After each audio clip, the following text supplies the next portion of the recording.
அனைவருக்கும் வணக்கம்மா. இன்னைக்கு தை வெள்ளி இல்லைங்களா? அதனால மகாலட்சுமி படத்துக்கு முன்னாடி இந்த 3 பொருளையும் சேர்த்து சிவப்பு துணியால நீங்க மூட்டையா கட்டி வச்சீங்கன்னா, உங்களுக்கு பணப்பிரச்சனையே வராது.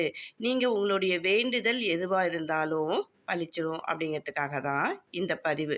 என்னென்ன நம்ம இப்போ பார்க்க போறோம் அப்படின்னம்னா, அதாவது சிவப்பு கலர் துணி எடுத்துக்கங்க. அதில வந்து ஏலக்காய் ஒரு 3 ஏலக்காய் வச்சுக்கங்க. ஒரே ஒரு கொட்டைப்பாக்கு மட்டும் வச்சுக்கங்க போதும். அது போக ஒரு 3 அல்லது 5 அளவுக்கு வந்து கிராம்பு வச்சுக்கோங்க. அதோடு சேர்த்து ரூ. 1 நாணயம் ஒண்ணே ஒண்ணு மட்டும் ரூ. 1 நாணயம் வச்சுக்கோங்க. இது மட்டும் போதும்.